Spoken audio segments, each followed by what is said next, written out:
안녕하십니까. 혼란한 정치 시사 이슈를 술술 풀어보는 선거권의 혼술 7월 4일 월요일 오후에 인사드립니다.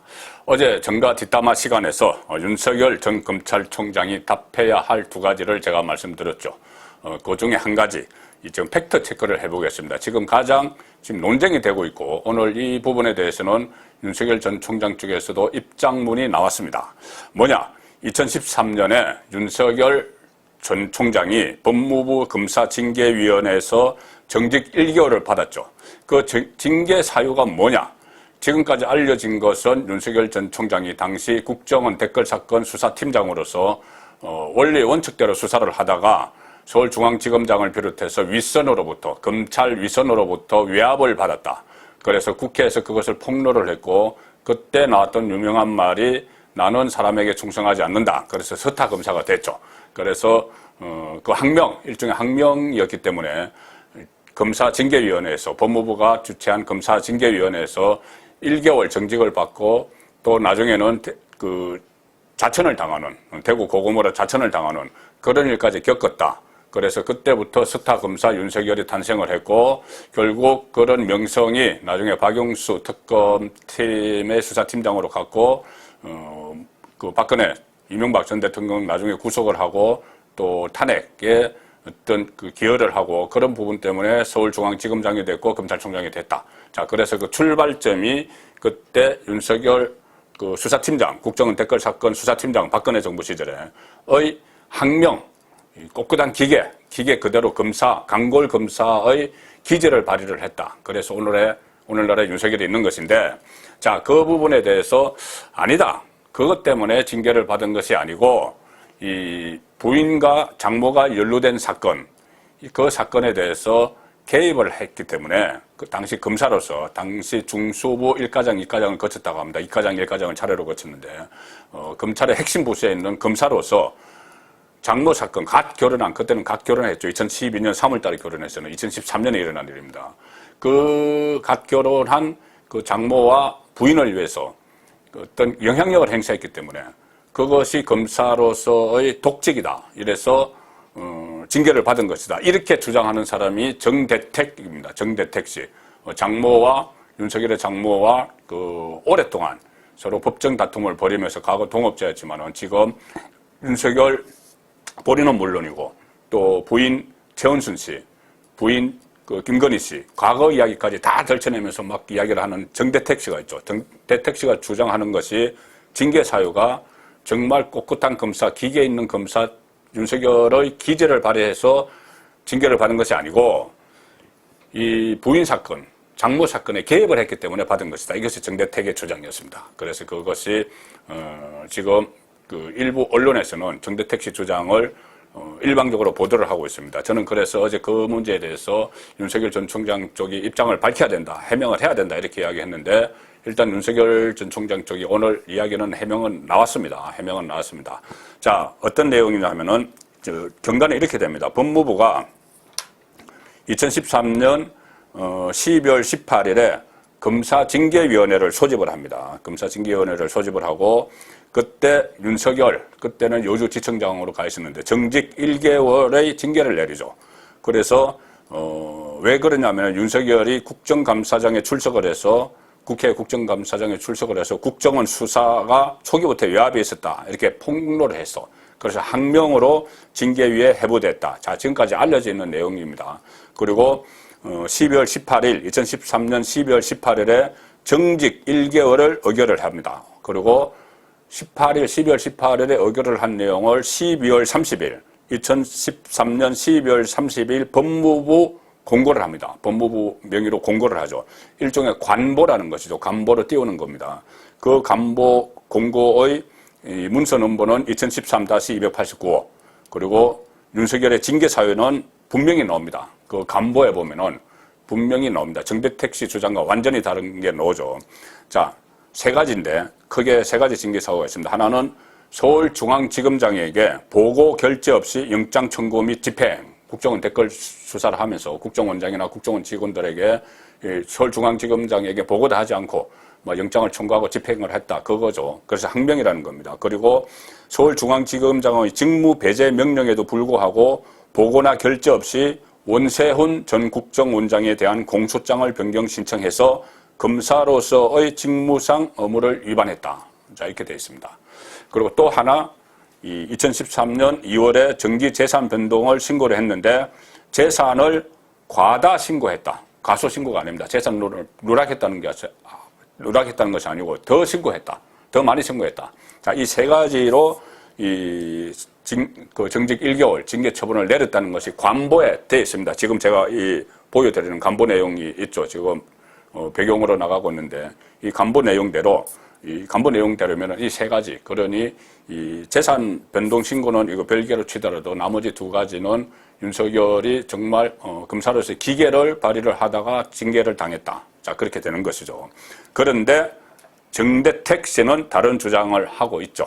자, 징계 사유, 본인도 이 관련 서류를 하나 내밀었습니다. 뭐냐면은 본인이 2012년 3월, 그때는 윤석열과 김건희 씨가 결혼을 한 그 달입니다. 그때 그 대검에 진정서를 냈는데 그것이 통하지 않자 그 다음에 2013년 12월에 법무부에 진정서를 낸, 그런데 법무부에서 회신을 받았다는, 내용을 회신받았다는 그 문건을 증거로 제출합니다.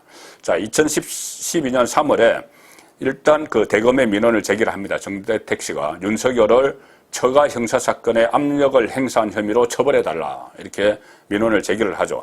그래서 그때 대검의 감찰 1과가 정대택을 조사를 합니다. 조사를 했는데 무혐의로 종결을 했습니다. 그때 대검 조사에서 윤석열 과장이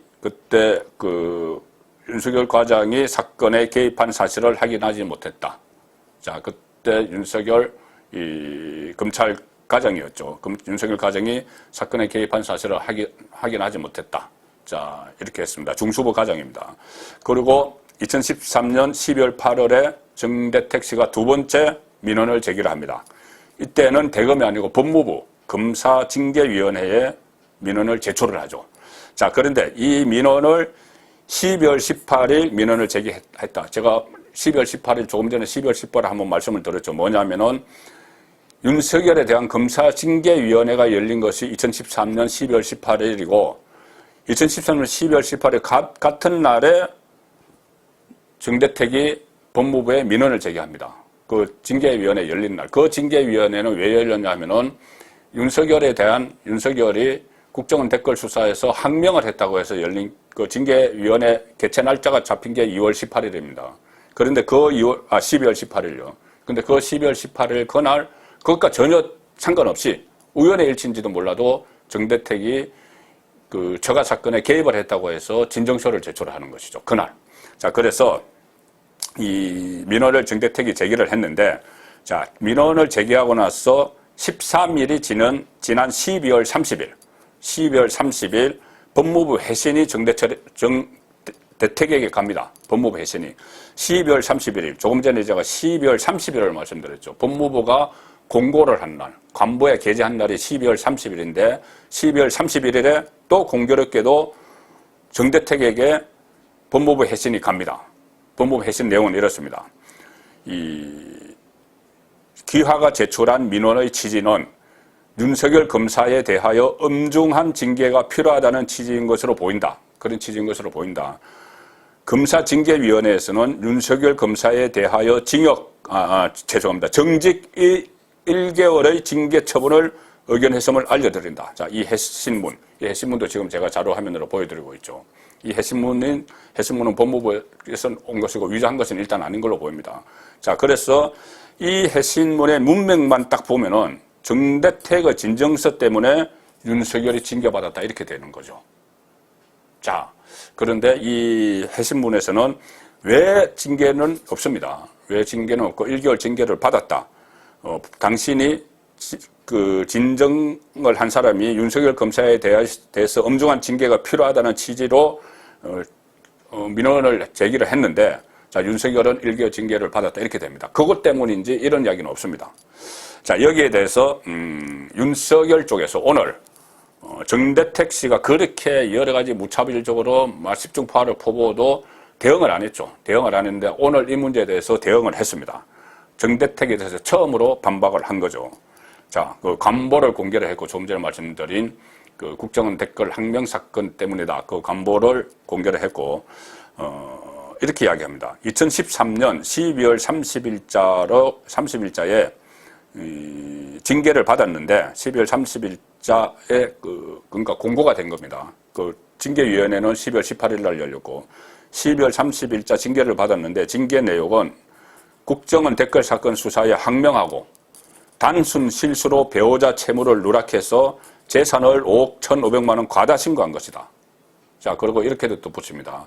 그때 국정원 댓글 사건을 원칙대로 처리하다가 미운털이 박혀서 이 자천을 당하고 했는데 그 과정에서 재산을 과소신고한 것, 그러니까 축소해서 신고한 것도 아니고 실수로 더 많이 신고한 것, 채무를 하나 빼먹는 바람에 김건희 씨 재산이 상당히 많죠. 그런데 채무를 하나 빼먹는 바람에 5억 원 이상이 더 재산이 많다고 적다고 했으면 문제가 되는데 많다고 신고한 것까지도 탈탈 털어서 징계를 했다.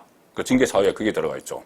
그러면서 그렇게 징계를 했는데 무슨 그 처가 사건 개입이냐? 누구나 인터넷에 들어가서 간부를 보면 확인이 가능하다. 지금 확인이 되죠. 자, 이 상황인데 그리고 또 이렇게도 이야기를 합니다. 제가 조금 전에 말씀드린 대로 정대택 씨가 윤석열 가족 거짓으로 민원을 제기한 날은 2013년 12월 18일이다. 그런데 그날 윤석열에 대한 검사징계위원회가 열려서 의결이 있었다. 그러면 민원이 제기되자마자 바로 그날 조사도 없이 당일에 징계 의결 미뤄지는 거는 징계 의결이 이루어지는 건 불가능하다. 이건 맞는 말이죠. 당일 어떻게 합니까? 그러니까 그 전에 윤석열 항명 사건 때문에 열린 것이 12월 18일이고 그날 공교롭게 민원을 넣었다. 이렇게 되는 것이죠. 그리고 이 정대택은 윤석열 쪽의 이야기입니다. 10여 년 전부터 처가를 상대로 허위사실 유포 소송을 벌여서 무고, 명예훼손 등 거짓말 범죄로 수차례 실형과 벌금형을 받았다. 거짓말을 계속하고 있다. 그래서 법원에서도 그 거짓말이라고 인정을 했다. 자, 이야기입니다. 이래서 여기까지 보면은 일단 법무부와 법무부 그 민원인 해신을 하면서 법무부가 민원인에 대해서 해신을 하면서 정대택 민원인에 대해서 해신을 하면서 이 내용은 밝히지 않고 사유와 어떤 상관없이 그 검사는 이미 1개월 징계를 받았음을 알려준다. 뭐 다른 일이든 뭐든 어쨌든 그 검사를 엄정 처벌해야 된다고 했는데 그 1개월 이미 징계를 받았음을 알려준다. 자, 이 정도입니다. 그러면 여기서 처가 사건에 개입했기 때문에 이런 건 없는 것이죠. 자, 그 상황에서 어제 제가 말씀드린 대로 또 반전이 하나 일어났다고 제가 어제 말씀드렸는데 오늘 그 반전에 대해서 제가 직접 한교안 전 대표, 전 대통령 근황 대행과 통화를 하면서 그 반전이 희석이 됐습니다. 사실상 한교안 전 대표가 그때 당시 했던 발언이 그런 취지가 아니었다고 해명을 한 것이죠. 자, 내용이 뭐였냐면은 2017년 2월에 그때는 한교안 대통령 근황 대행일 때입니다. 국무총리를 하면서. 그런데 그때 당시 이 윤석열 검사가 박영수 특검의 수사팀장으로 막 활약을 하고 있을 때죠. 그때 국회에서 국민의당 이상돈 의원이 이렇게 묻습니다. 당시 수사팀을 이끌던, 그러니까 국정원 댓글 사건 수사팀을 이끌던 윤석열 검사는 그때 결국 자천됐습니다. 국정원 댓글 사건 수사하다가. 그런데 그 윤석열 검사가 지금 박영수 특검에서 맹활약 하고 있다. 그때 자천됐는데 이번에 이 최순실 국정농단 사건을 수사하는 그 박영수 특검의 수사팀장으로서 맹활약하고 있다. 여기에 대해서 당시 징계를 했던 법무부 장관, 그때는 윤석열이 징계받을 때는 2013년은 법무부 장관이었죠. 법무부 장관으로서 어떻게 생각하냐 이렇게 묻는 겁니다. 그때 신분은 대통령 권한 대행이지만은 그 법무부 장관 시절에 윤석열을 징계했는데 국정원 댓글 사건 항명한다고 징계했는데 그 어떻게 생각하느냐, 징계 잘못된 거 아니냐 이 이야기죠. 여기에 대해서 한교안 대통령 권한 대행이 이렇게 이야기합니다. 이것은 지금 영상 기록에도 남아 있습니다. 그 검사가 수사를 잘하는 검사인데 윤석열이 말씀하신 사안으로 자처된 것이 아니고, 그러니까 항명사건, 국정원 항명사건으로 자처된 것이 아니고 그 이후에 다른 부적절한 일들이 있었습니다. 그것으로 징계를 받은 일이 있고 아마 그것 때문에 본인이 원하지 않는 보직으로 간 것으로 알고 있습니다. 단편적인 것이 아니라 전반적인 걸 살펴야 합니다. 그러니까 국정원 댓글 수사 항명 파동, 기계 있게 수사를 하다가 그 내부에서 압력을 받으니 이렇게 폭로를 한 그런 항명 사건 때문만은 아니고 이렇게 전반적인 걸 살펴야 된다. 그런 단편적인 것이 아니고 그것으로 징계를 받은 일이 있는데 그 징계를 받은 일이 뭐냐? 부적절한 일들이 있었다. 이렇게 이야기했기 때문에 지금 많은 진보 언론이나 유튜버나 이런 쪽에서 정대택 씨도 그렇고 그렇다면 이 부적절한 일이 뭐냐? 항명 사건이 아니라 부적절한 일이다. 그러면 처가 사건에 개입했다는 이야기 아니냐. 그리고 결국 그것이 또 뭐 재산 뭐 너무 많이 신고했다 이런 것도 아니지 않겠느냐. 그러면은 정대택이 주장하는 부인 사건에 개입한 것을 부적절한 일이라고 표현한 것이 아니냐. 자, 이렇게 따지기 시작했습니다. 여기에 대해서 그러면 한교안이 왜 그런 이야기를 했는지가 중요하겠죠. 한교안 전 대표가 7월 1일에 대선 출마 기자회견을 했는데 그때 질문이 나왔습니다. 그때 그 2017년 국회에서 이야기했던 부적절한 일이 윤석열 배우자 관련 일이냐 이렇게 기자가 물었죠. 거기에 대해서 전혀 관계없다. 다른 사건이다. 이렇게 이야기를 합니다. 그래서 그러면 윤우진 관련이냐 그 용산 세무서장 뭐 변호사 소개시켜주고 뭐 수사 압력 행사했다는 그런 의혹이 하나 있죠. 윤우진 관련 사건이냐. 그러니까 그때 한교안 그 7월 1일 한교안 전 대표가 제 기억으로는 그것과도 관련된 게 아니다. 그것도 아니다. 절차에 따르지 않은 데 대한 조치였다. 이렇게 이야기를 했습니다. 그래서 여기에 대해서 도대체 그렇다면 부적절한 일이 뭐냐? 이것이 핵심이죠. 그 핵심 중에서도 그 부적절한 일이 윤석열이 처가 사건에 개입한 거냐? 아니냐? 자, 여기로 딱 모아집니다. 그래서 제가 오늘 조금 전에 한교안 전 대표와 전화로 취재를 했습니다. 인터뷰를 했는데 그 내용, 그 핵심적인 내용만 잠깐 들려드리겠습니다. 논란이 일어나고 있는데 그때 부적절한 일 때문에 윤석열 검사가 징계를 받았다고 했던 그때 국회에서 말씀하신 그 때문이에요. 그게 지금 이야기되는 그 처가 사건 그 영향력 행사 그거는 전혀 아니고. 예, 그때도 그건 아니라고 말씀을 하셨는데. 그렇죠. 예.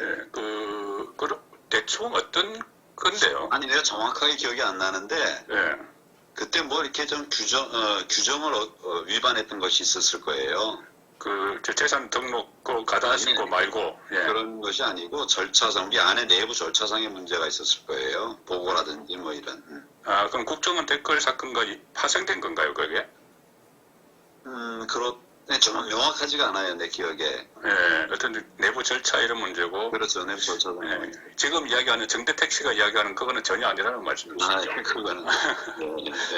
잘 알겠습니다. 고맙습니다. 예.